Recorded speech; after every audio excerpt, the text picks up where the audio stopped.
সবাইকে আজকের লাইভ ক্লাসে শুভেচ্ছা জানাচ্ছি।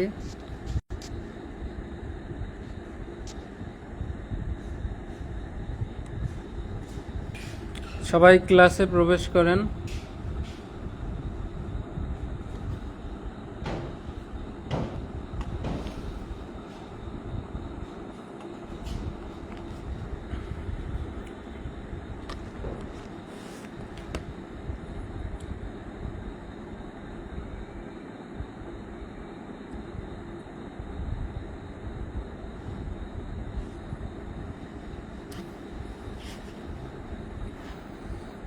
আমাদের হোয়াটসঅ্যাপ গ্রুপে ক্লাসের লিংক শেয়ার করা হয়েছে, সেখান থেকে সবাই ক্লাসে প্রবেশ করেন।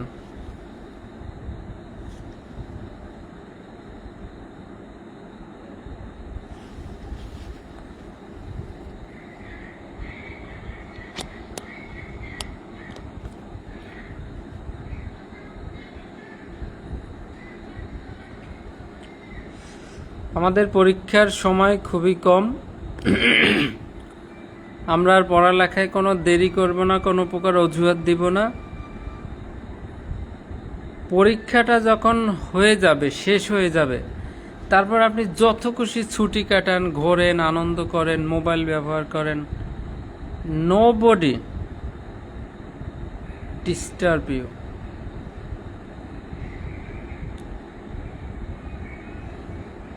কিন্তু এখন এই বাকি যে কয়টা দিন আছে একটু মনোযোগী হন।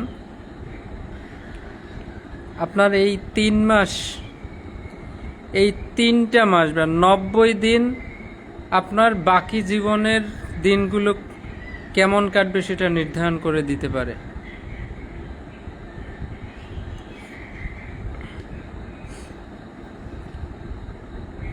একজন বিসিএস ক্যাডার 6 মাস অথবা 1 বছর একদম সাইলেন্ট রুমে চলে যায়, একভাবে বই পড়ে, বই পড়তে পড়তে, কারণ 1 বছর সে কষ্ট করে আর বাকি 30 বছর সে রিল্যাক্সে চাকরি করে। তো আপনাদের এই লাস্ট 3 মাস পরিশ্রম করেন, এই 3 মাস নির্ধারণ করে দিবে আপনি কোথায় যাবেন।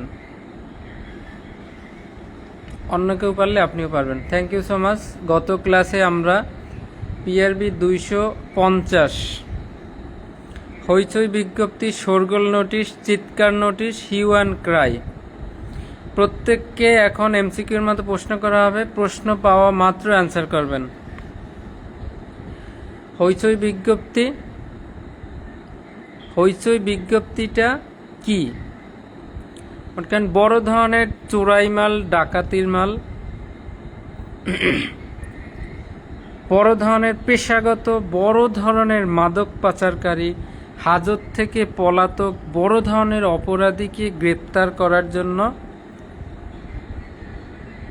যে থানা এলাকায় ঘটছে সেই থানা এলাকার ওসি স্যার কী করবে? একটা নোটিশ প্রস্তুত করবে, একটা কাগজ ফর্ম প্রস্তুত করবে, সেটা বাংলাদেশের অন্যান্য পার্শ্ববর্তী থানা, জেলা, সীমান্তবর্তী থানা, জেলা সব জায়গায় পাঠাই দেবে। এটা এই যে নোটিশটি ইস্যু করা হয় এটা হচ্ছে আমাদের হইচই নোটিশ। হইচই নোটিশের বিপি ফর্ম কত? প্রত্যেকে কমেন্ট করবেন ইমিডিয়েট, সাথে সাথে। হইচই বিজ্ঞপ্তির বিপি ফর্ম কত? এবারে যে থানার ওসি স্যার এফআইআর রেকর্ড করবেন, তিনি এই হইচই বিজ্ঞপ্তি প্রস্তুত করবেন। এখন হইচই বিজ্ঞপ্তি প্রস্তুত করার পর কি করবেন? উনি কি কাছে রেখে দেবেন, নাকি ওটাকে ছিঁড়ে ফেলবেন, নাকি কোথাও কি করবেনটা কি? এটাকে ডাকযোগে প্রেরণ করবেন। কিভাবে? হাতে হাতে না, ডাকযোগে প্রেরণ করবে। প্রত্যেকটা পয়েন্ট থেকে এক একটা এমসিকিউ ডাকযোগে প্রেরণ করবে। এবার প্রেরণ করার পর যিনি এটা রিসিভ করবেন, যে থানার ওসি এটা রিসিভ করবেন, তিনি কয়টা কাজ করবেন? রিসিপ্ট রেজিস্টারে লাল কালিতে এন্ট্রি করবেন এবং জিডি জেনারেল ডায়েরিতে লিখবেন বা নোট দিবেন। এখন ওসি স্যার কী করলো, এটা পাওয়ার পর তার সকল থানার অফিসার ফোর্সদেরকে জানাবে, চৌকিদার দফাদারকে জানাবে যে আমরা এরকম পাইছি, যেখানেই পাবে তাকে গ্রেপ্তার করতে হবে। এই গ্রেপ্তার করার পরে বা যেটাই পাক বা না পাক এই সম্পর্কে একটা রিপোর্ট দিবে এবং যারা এই আসামি ধরে দেবে বা উদ্ধার করে দেবে তাদেরকে পুরস্কৃত করতে হবে। এই হচ্ছে হইচই বিজ্ঞপ্তি PRB 250। একটু সুন্দর করে সাজাই লিখলেই আপনি কমপক্ষে 5-এর মধ্যে 4 বা 4.5 মার্ক পাবেন। 251 দাবিদারবিহীন সম্পত্তি যদি পাওয়া যায়, অর্থাৎ এমন একটা সম্পত্তি রেখে একটা লোক মারা গেছে, যে সম্পত্তি উনি কাউকে লিখে দিয়ে যায় নাই, উইল করে দেয় নাই, অথবা এই মুহূর্তে দাবি করবে এমন কোনো লোকও নাই, তাহলে এই সম্পত্তিটা পুলিশ অফিসার সেখানে গিয়ে একটা তালিকা তৈরি করবে, তালিকা তৈরি করে ম্যাজিস্ট্রেটের কাছে সেটা প্রেরণ করবে। 252 হুঁশিয়ারি নোটিশ। সবার কাছে প্রশ্ন, হুঁশিয়ারি নোটিশ কয় কপি ইস্যু করা হয়? দ্রুত অ্যান্সার করবেন। হুঁশিয়ারি নোটিশ স্থাবর সম্পত্তি, জায়গা জমি নিয়ে যদি কোনো শান্তি ভঙ্গের আশঙ্কা, কোনো মারামারি দাঙ্গা হাঙ্গামা হওয়ার আশঙ্কা আছে, খুন খারাপি হওয়ার আশঙ্কা আছে, ঝগড়া বিবাদ হওয়ার আশঙ্কা আছে, তখন শুধুমাত্র সেই যাতে শান্তিভঙ্গ না হতে পারে বা মারামারি না হতে পারে সেই জন্য ওসি স্যার নিজে অথবা সর্বনিম্ন ASI অ্যাসিস্ট্যান্ট সাব ইন্সপেক্টর পদের একজন অফিসার গিয়ে সেই নোটিশটা জারি করবে। এই নোটিশটা 2 কপিতে ইস্যু হয়, 1 কপি অর্থাৎ যার নামে জারি করবে তাকে দিয়ে অপর কপিতে স্বাক্ষর নিয়ে আসবে, ঠিক সমনের মতো। এইবার ASI পারবে সর্বনিম্ন। যদি কেউ এই হুঁশিয়ারি নোটিশ এইটার যে আদেশ অমান্য করে তাহলে দণ্ডবিধির কত ধারায় তার শাস্তি হবে? প্রত্যেকের কাছে প্রশ্ন, অ্যান্সার করেন। এভাবে প্রতিটা বিধি বা ধারার পার্ট বাই পার্ট আমরা যদি শিখে ফেলতে পারি তাহলে ক্লাসের পড়া ক্লাসেই মুখস্থ হবে, কেউ আপনাকে MCQতে আটকাতে পারবে না।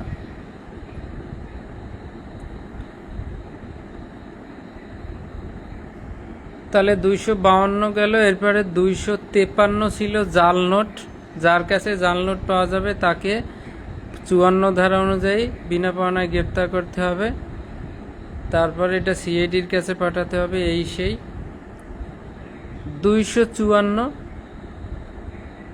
যে অভিযোগে মামলা হয় নাই, FIR হয় নাই, নন FIR অর্থাৎ শুধুমাত্র GD হয়েছে, GD মূলে তদন্ত করা হয়েছে, সেইটার রিপোর্ট দিতে হবে PRB 254 এবং PRB 268। ম্যাজিস্ট্রেটের কাছে আবেদন করতে হয় আমলের অযোগ্য মামলা তদন্তের জন্য। ম্যাজিস্ট্রেট একটা নির্ধারিত টাইম দিয়ে দেয়, এই টাইমের মধ্যে সেটা তদন্ত করে রিপোর্ট দাখিল করতে হবে, নন FIR প্রসিকিউশন দাখিল করতে হবে। যদি উক্ত সময়ের মধ্যে না পারেন তাহলে সেটা ব্যাখ্যা সহকারে এটা দাখিল করতে হবে। PRB 254, PRB 268, 268।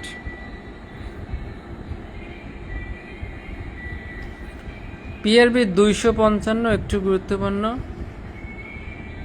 থানা অফিসারের দায়িত্ব। 255 ক খ কতে বলছে থানার সকল মামলা তদন্তের দায়িত্ব থানার ইন্সপেক্টর অর্থাৎ থানার ওসি স্যারের। এবার খতে বলছে ওসি স্যার অসমর্থ হইলে কি করবে?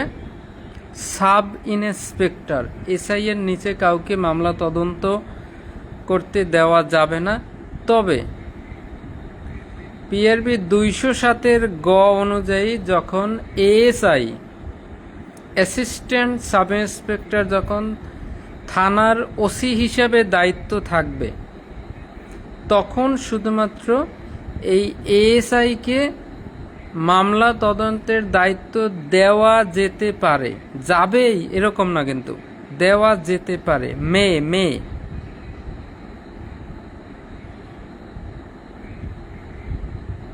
অর্থাৎ দেওয়া যেতে পারে।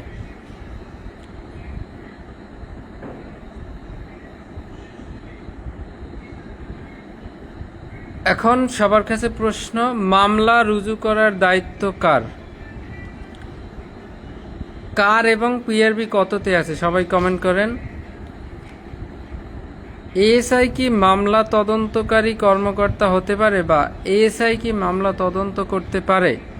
এটা পিআরবির কত বিধিতে আছে? এই দুইটা প্রশ্নের অ্যান্সার করেন।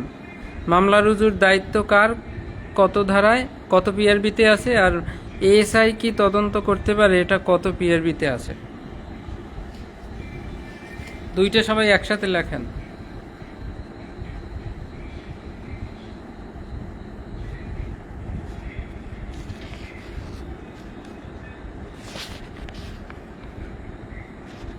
পিআরবি 256, তদন্ত শুরু করার আগে কিছু রেজিস্টার চেক করে যাইতে হবে। 257, 5টা কারণে তদন্ত থেকে বিরত থাকতে পারবে পুলিশ অফিসার, এটা পড়ছিলাম। 258, সরজমিনে তদন্ত। আর 259, আওতার বাইরে তদন্ত, এএসপি সার্কেল বা তার ঊর্ধ্বের অফিসারের অনুমতি ছাড়া করা যাবে না। 260, তদন্তকালে কোনো বাদী, সাক্ষী, আসামি কাউকে হয়রানি করা যাবে না। আর 261, তদন্তের সময়কাল, যে টাইম দেওয়া হবে সেই টাইমের মধ্যে তদন্ত করে রিপোর্ট জমা দিতে হবে, না পারলে আপনাকে শোকজ করা হবে। পিআরবি 261। আর 262 ছিল আসামিকে গ্রেপ্তার করার পরে পুলিশের বিরুদ্ধে আসামির কোনো অভিযোগ আছে কিনা, এইটা মামলার আইও তিনি জিজ্ঞেস করবেন যে আপনাকে যে পুলিশ অফিসার গ্রেপ্তার করেছে, আপনার কোনো অভিযোগ আছে কিনা, মারধর করছে কিনা, এই সেই দুর্ব্যবহার করেছে কিনা।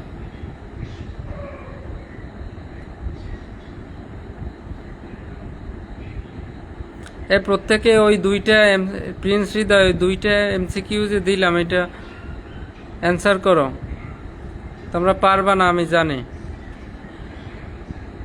তাহলে যদি দুর্ব্যবহার অভিযোগ থাকে, এই সকল প্রশ্ন উত্তর কেস ডায়েরিতে লিখবে, না থাকলে তো নাই, আর থাকলে কে কোন অফিসার করছে তাকে সহ এই, তারপর আসামিকে মেডিকেল করানো হবে, চেক আপ করানো হবে, কতটুকু মারছে সেই কাগজপত্র সহ ম্যাজিস্ট্রেটের নিকট হাজির করতে হবে।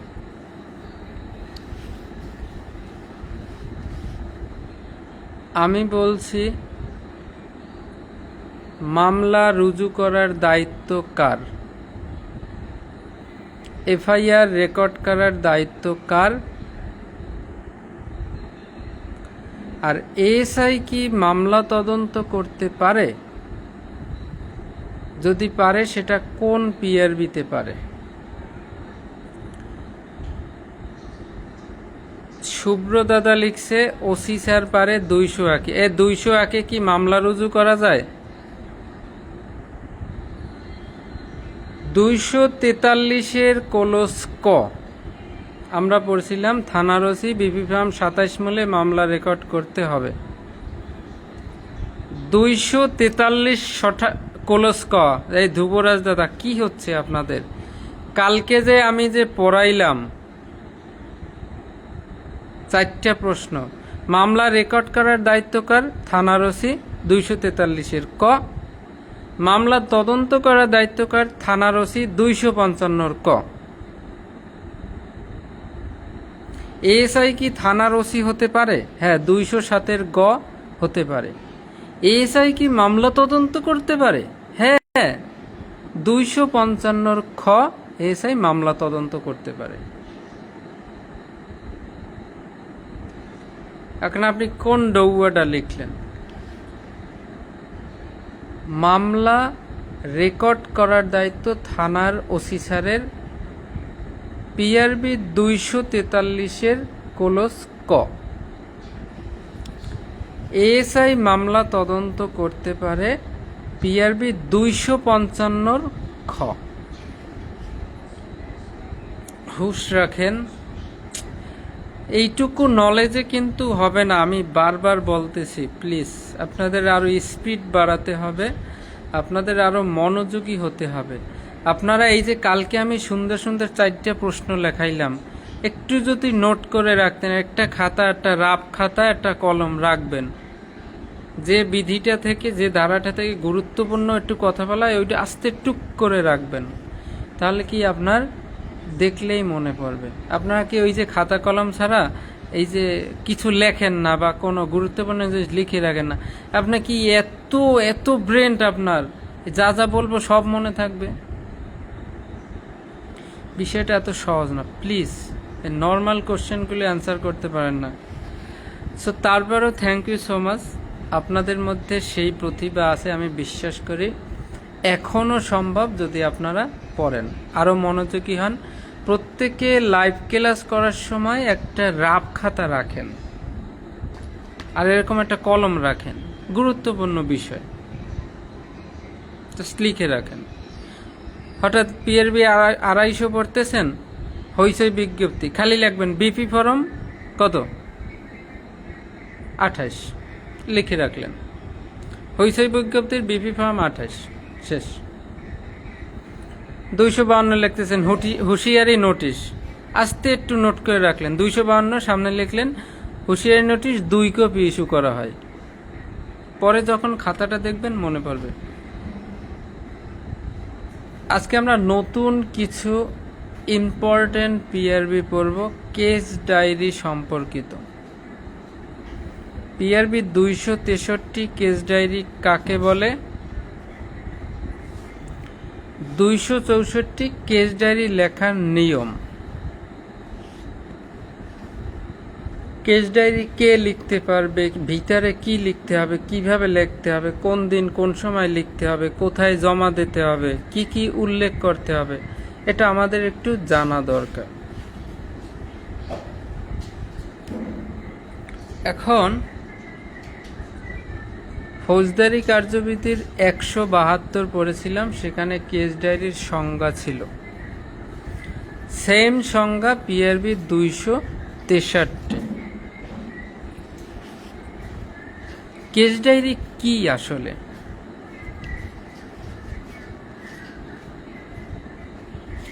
মনে এইরকম একটা ডায়েরি, এরকম একটা ডায়েরি, জাস্ট একটা ডায়েরি। আপনি একজন সাব ইন্সপেক্টর, থানায় একটা মামলা আসছে, ওসি স্যার আপনাকে ইন্ডোজ করলো 243-এর গ, 243-এর গতে ইন্ডোজ করলো, সাব ইন্সপেক্টর অমুক তদন্তপূর্বক আইনগত ব্যবস্থা গ্রহণ করুন বা তদন্তপূর্বক রিপোর্ট জমা দেন, অথবা তদন্তপূর্বক রিপোর্ট দাখিল করবেন।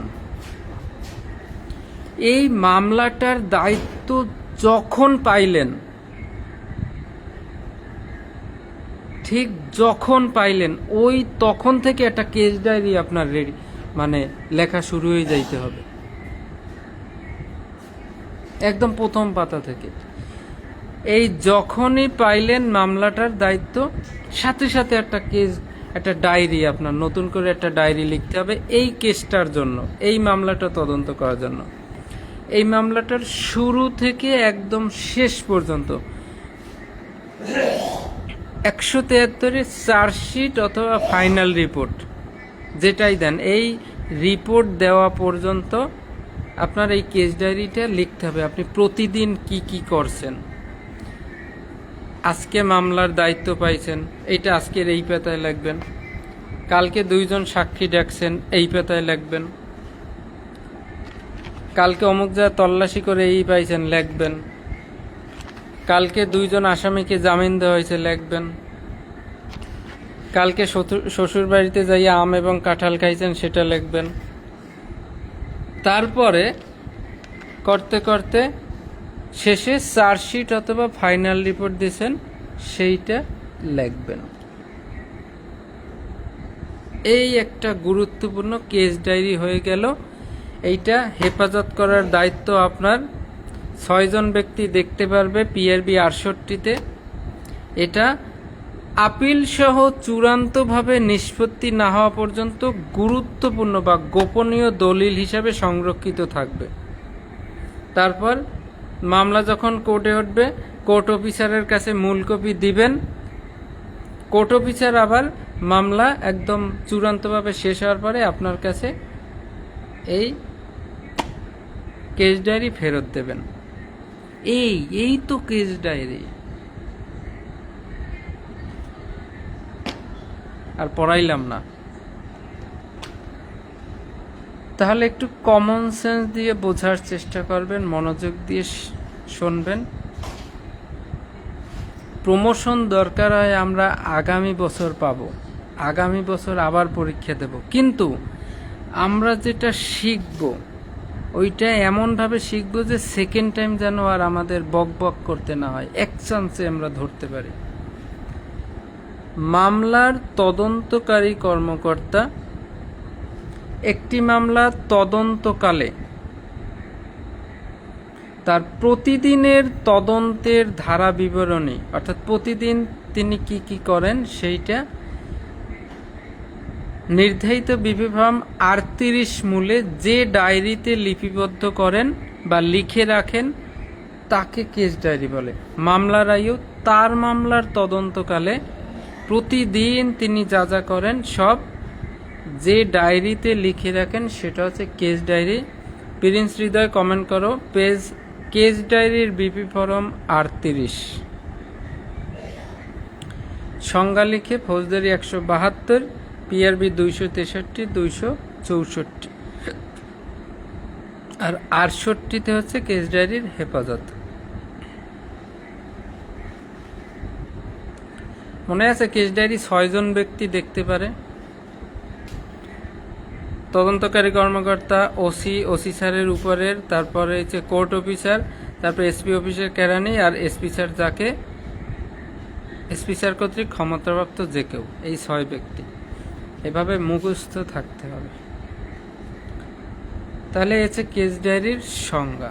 এখন কেস ডায়েরির বিপি ফরম কত? 38। কেস ডায়েরির ভিতরে কি কি থাকবে? এজাহার প্রাপ্তির সময়, অর্থাৎ আপনি কখন মামলাটার তদন্তভার গ্রহণ করছেন 1, আর তদন্ত শুরু ও শেষ করার সময় 2, আর যে সমস্ত স্থান পরিদর্শন করা হয়েছে 3, আর এই সমস্ত স্থান পরিদর্শন করে যে অবস্থা নির্ণয় করতে পারছেন। এই 4টা বিষয় কেস ডায়েরিতে লেখা থাকবে। কেস ডায়েরিতে এই 4টে বিষয় থাকবে। এজাহার প্রাপ্তির সময়, তদন্ত শুরু ও শেষ করার সময়, যে সমস্ত স্থান আপনি ভিজিট করছেন, আর এই ভিজিট করে আপনি কি কি অবস্থা নির্ণয় করতে পারছেন। এই 4টে জিনিস কেস ডায়েরির মধ্যে থাকবে। তবে এই মামলা তদন্তকালে যদি ইউনিয়ন পরিষদের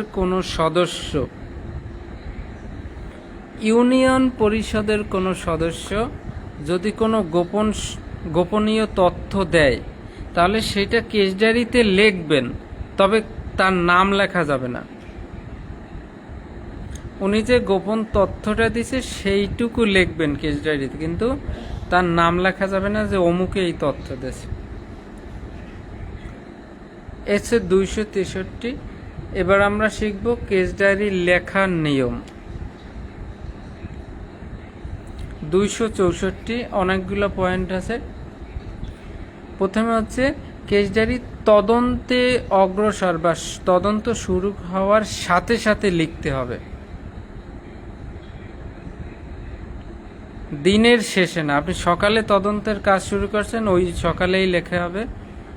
বাম দিক থেকে সময় ও স্থান দিয়ে যে অমুক দিন অমুক তারিখ অমুক কয়টা, এই সময় স্থান দিয়ে। কোথাও যদি আপনি রাত্রি যাপন করেন সেই স্থানের নামও লিখতে হবে। আপনি তদন্ত করতে মনে করেন বাকেরগঞ্জ থানায় আছেন, সেখান থেকে মামলার তদন্ত করার জন্য বরিশাল সদরে আসছেন। তদন্ত করতে করতে রাত হয়ে গেছে, বরিশালে একটা জায়গায় আত্মীয়র বাসায় অথবা হোটেলে যেখানেই থাকেন সেটা কিন্তু লিখতে হবে। 2 বা ততোধিক দিনের মামলার ডায়েরি এক পাতায় লেখা যাবে না, অর্থাৎ এক পাতায় শুধু একদিনের তাই লিখতে হবে এবং একসঙ্গে পাঠানো যাবে না। কেস ডায়েরি কার্বন দিয়ে 2 কপিতে লিখতে হবে। কেস ডায়েরি কার্বন দিয়ে 2 কপিতে লিখতে হবে। 2 কপি 2 কপি 2 কপি।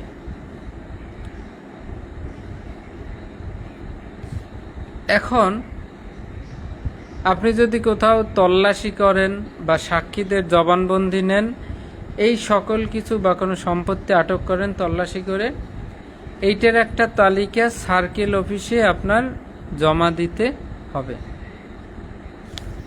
আর এসআর মামলা যেগুলা গুরুত্বপূর্ণ বড় মামলা, চাঞ্চল্যকর, এইগুলার যদি কোনো সাক্ষী নেন বা বিবৃতি নেন, তাহলে এইটা একটা অতিরিক্ত একটা কার্বন কপি করবেন, সেইটা এসপি স্যারের নিকট জমা দিতে হবে এসআর মামলার ক্ষেত্রে।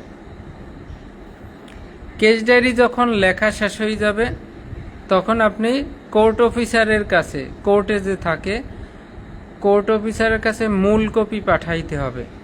কোর্ট অফিসার আবার মামলার চূড়ান্ত নিষ্পত্তি করার পরে সেটা আবার ফেরত দিবেন। একটা এমসিকিউ, যারা ইংরেজি ভালো পারে তারা কেস ডায়েরি ইংরেজিতে লিখবেন, আর যারা পারে না ইংরেজি তারা মাতৃভাষায় লিখবেন। তাহলে কেস ডায়েরি কোন ভাষায় লেখা যায়? যারা ইংরেজিতে দক্ষ তারা ইংরেজিতে, আর যারা না পারে তারা মাতৃভাষা অর্থাৎ বাংলা ভাষায় লিখবেন। তবে সাক্ষীর জবানবন্দি লেখার সময় সাক্ষী যে ভাষায় বলবে সেই ভাষায় লিখতে হবে। সাক্ষী বাংলায় বলতেছে আর আপনি একটু ইয়ো চালাকি করে আপনি ইংলিশে লিখতে পারবেন না। সাক্ষী ইংরেজি বলতেছে, আপনার ইংরেজিতে লিখতে হবে। কেস ডায়েরির একটু এইগুলো আপনারা বই দেখে মুখস্থ করবেন, আমি একটু ধরাই দিচ্ছি। কেস ডায়েরি তদন্ত শুরু করার সাথে সাথে লিখতে হবে, যে কয়টায় শুরু করছেন ওই কয়টায়।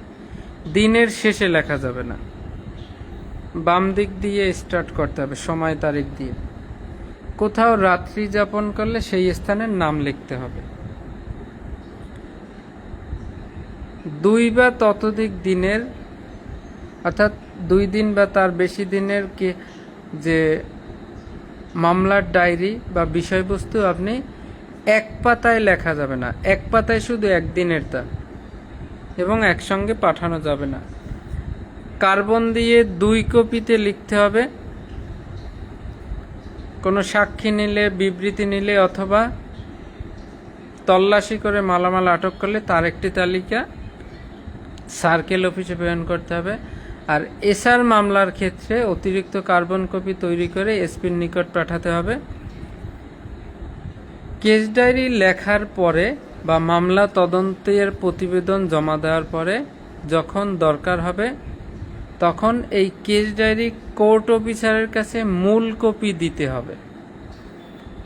কোর্ট অফিসার আবার মামলার সমস্ত চূড়ান্ত নিষ্পত্তি শেষ হবে, তারপর আবার এই মামলার আইও যে আছে তার কাছে ফেরত দিবেন। যারা ইংরেজি ভালো পারেন তারা ইংরেজিতে লিখবেন, অন্যেরা মাতৃভাষা অর্থাৎ বাংলায় লিখবে। তবে সাক্ষীর বিবৃতি যে ভাষায় দিবে সেই ভাষায় লিখতে হবে। প্রত্যেকে একটু কমেন্ট করেন কেস ডায়েরি মোটামুটি বুঝতে পারছেন কিনা।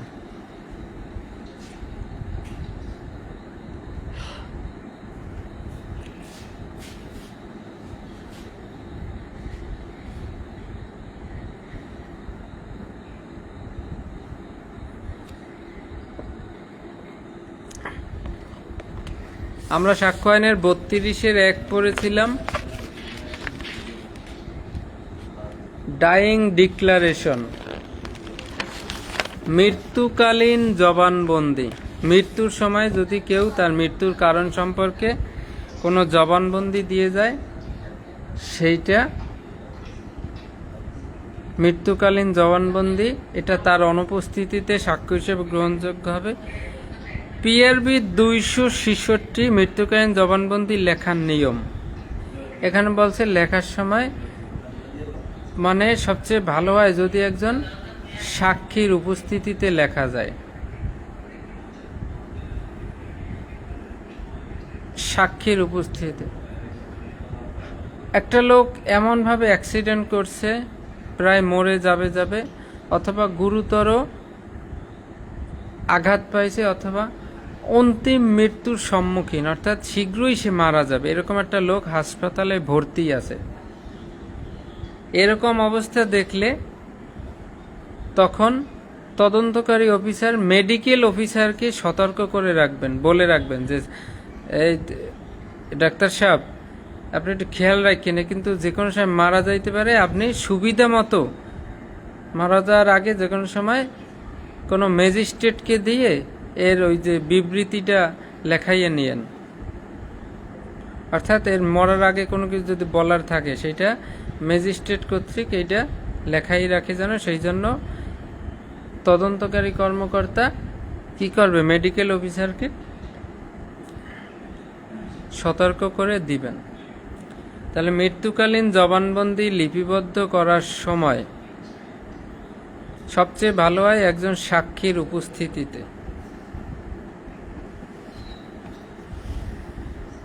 আর কোনো মামলার সংশ্লিষ্ট একজন ব্যক্তি যদি মারা যাবে এই অবস্থায় যদি হাসপাতালে ভর্তি থাকে, তাহলে মামলার তদন্তকারী কর্মকর্তা মেডিকেল অফিসারকে বলে রাখবে যেন মারা যাওয়ার আগে সুবিধামতো সময়ে তাকে তার মৃত্যুকালীন জবানবন্দিটা লেখাইয়া নেয় ম্যাজিস্ট্রেট দিয়ে। এসে 266, এরপরে আছে 267, পাগলামি সম্পর্কে পুলিশ সিদ্ধান্ত নিতে পারে না।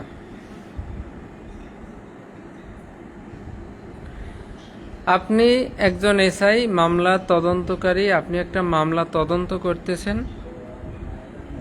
এখন এই মামলায় যে অভিযুক্ত যে ব্যক্তি বা আসামি, এ পাগল করতেছে, পরিবারের লোকেরা সবাই বলতেছে স্যার ও তো পাগল, ওর বিরুদ্ধে চার্জশিট দিয়েন না, বা ওরে ফাইনাল রিপোর্ট দিয়ে দেন, ও তো এমনি পাগল হয়ে গেছে, ঠিক আছে, ওরে আর কি শাস্তি দেবেন, ওর জীবনটাই তো লস, এখন পাগল হয়ে গেছে এই সে, ঠিক না। আসামি যতই পাগল করুক, আপনি পুলিশ অফিসার, আপনি এমনভাবে তদন্ত করে চার্জশিট দিবেন অর্থাৎ যেন আসামি সুস্থ, অর্থাৎ যতই পাগলামি শো করুক আসামি সুস্থ বলে মনে করে আপনি আপনার কাজ করে তদন্ত করে চার্জশিট দাখিল করবেন। পাগল নাকি পাগল না সেইটা আদালত বুঝবে। আপনি আপনার কাম চার্জশিট দিবেন, দিয়ে তারপরে আদালতের কাছে আবেদন করবেন, ইওর অনার এই যে আসামি একটু পাগলামি করতেছে, ওর মেডিকেল অর্থাৎ চিকিৎসা করার ব্যবস্থা করেন, সেই জন্য আপনি আদালতের কাছে আবেদন করবেন। কিন্তু চার্জশিট দেওয়ার ক্ষেত্রে যেমন ওকে আপনি মনে সুস্থ মানুষ মনে করেই আপনি আপনার চার্জশিট দাখিল করতে হবে। অর্থাৎ পাগলামি সম্পর্কে পুলিশ সিদ্ধান্ত দিতে পারে না, পুলিশের কাজ করবে। পরবর্তীতে চার্জশিট দেওয়ার পরে আদালতে ম্যাজিস্ট্রেটের কাছে আবেদন করবে, স্যার এই তো পাগলামি করে, তো ওর চিকিৎসার ব্যবস্থা করেন, চিকিৎসা করে দেখেন ও পাগল কিনা। আপনার চার্জশিটটা আপনার দিয়ে দিতে হবে সুস্থ মনে করে। 267 আর 268 পড়ছিলাম, ওই যে 254 সাথে আমলের অযোগ্য মামলার তদন্ত করে সেটার নন এফআইআর প্রসিকিউশন অর্থাৎ প্রতিবেদন জমা দিতে হবে। 269 সাক্ষীগণকে দায়বদ্ধ করা। এখানে বলছে যে পুলিশ অফিসার, মূলত একটা মামলায় সাক্ষীরা আদালতে হাজির করার দায়িত্ব পুলিশ অফিসারের। ফৌজদারি 171-2। একটা মামলা হয়েছে, সেইটাই যে কয়জন সাক্ষী আদালত সমন দিয়েছে যে অমুক অমুক সাক্ষী অমুক অমুক তারিখ হাজির থাকবেন, এই সাক্ষীরা যদি আদালতে হাজির না হয় তাহলে সেই সমস্ত দায়ভার পুলিশ অফিসারের। এই জন্য ছুটির দিন বাদে যতটা সম্ভব দ্রুত আসামিদেরকে আদালতে হাজির করতে বাধ্য করা যাবে।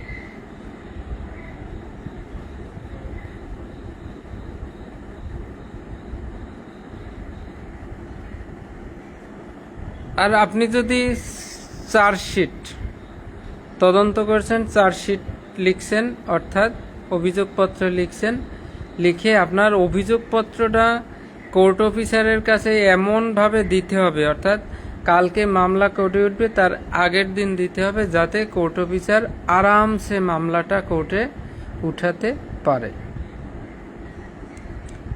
এসে 269 আর 270 যে সংখ্যক সাক্ষী পাঠাতে হবে। একটা মামলায় কতজন সাক্ষী প্রয়োজন সেটা পুলিশ অফিসার নির্ধারণ করবে। একটা মামলা প্রমাণ করার জন্য বা অপরাধ প্রতিষ্ঠা করার জন্য কতজন সাক্ষী দরকার সেটা পুলিশ অফিসার নির্ধারণ করে দিবেন। এবং সাক্ষীরা যদি মুচলেকা দিতে অস্বীকার করে তাহলে তাকে কি করা যাবে? বিনা পরোয়ানায় গ্রেপ্তার করা যাবে। ফৌজদারি 171, PRB 270। 269-এ সাক্ষীদেরকে বারবার তলব দিতে হবে। ছুটির দিন বাদে অন্য যে কোনো দিন বাধ্য করা যাবে যে আপনারা কেন যাচ্ছেন না কোর্টে, আপনাদের কারণে মামলা বিলম্ব হচ্ছে। এবং চার্জশিট এমন সময় দিতে হবে নির্ধারিত দিনের আগের দিন, যাতে কোর্ট অফিসার মামলা কোর্টে উঠাতে পারে আরামসে। আর 270-এ যে কয়জন সাক্ষী দরকার সেটা পুলিশ অফিসার নির্ধারণ করে দিবে। আর এই সাক্ষীদেরকে কি সমন দেওয়ার পর তাদেরকে যাইতে বলতে হবে। যদি তারা মুচলেকা দিতে না চায় বা আদালতে যেতে না চায় তখন তাকে বিনা পরোয়ানায় গ্রেপ্তার করা যাবে। ফৌজদারি 171, PRB 270, PRB 316। বিনা পরোয়ানায় গ্রেপ্তার থাকলেই PRB 316। এই হচ্ছে আমাদের আজকের 263 কেস ডায়েরি কাকে বলে, 264 কেস ডায়েরি লেখার নিয়ম, 265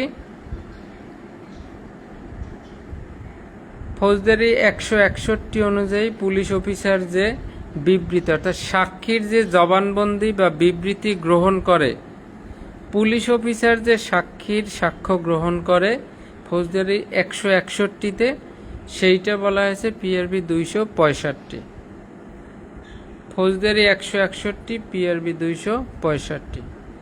আর সাক্ষ্য আইনের 32-1 মৃত্যুকালীন জবানবন্দি, সেটা হচ্ছে PRB 266। পাগলামি সম্পর্কে সিদ্ধান্ত দিবে না, সুস্থ মনে করে চার্জশিট দাখিল করবে 266। 268 আমলের অযোগ্য মামলার তদন্ত করে প্রতিবেদন জমা দিবে। 269 সাক্ষীগণকে যাইতে বাধ্য করবে। 270 কতজন সাক্ষী লাগবে মামলা প্রমাণের জন্য সেটা পুলিশ অফিসার নির্ধারণ করবে। সাক্ষীরা যেতে না চাইলে তাদেরকে বিনা পরোয়ানায় গ্রেপ্তার করে হাজির করা যাবে। সবাই একটু কমেন্ট করেন তো প্রত্যেকে আজকের ক্লাস বুঝতে পারলেন কিনা। আপনারা কি কেউ ক্লাসে আছেন? আপনাদের অবস্থা বেশি ভালো দেখতেছি না। এই যে পরীক্ষা আসতেছে এই ধরনের কোনো প্রস্তুতিই নাই আপনাদের। আপনাদের কি প্রস্তুতি ভালো? আপনারা কি আগের চেয়ে বেশি বই পড়েন? কার্যবিধি, দণ্ডবিধি, সাক্ষ্য আইনের প্রত্যেকে কি প্রশ্ন পড়েছেন? বা যে অডিও রেকর্ড দেওয়া আছে মাঝে মাঝে কি শোনেন? প্রত্যেকে শুনবেন, ঠিকমতো বেশি বেশি পড়ায় সময় ইনভেস্ট করেন, এই আগামী 3 মাস বই পড়বেন আর সারা জীবন চায়না রাইফেল থেকে এবং সেন্টিডিউটি থেকে নিজেকে মুক্ত করবেন, এই প্রত্যাশা ব্যক্ত করছি। তো থ্যাংক ইউ সো মাচ। আগামী ক্লাসে আমন্ত্রণ রইল।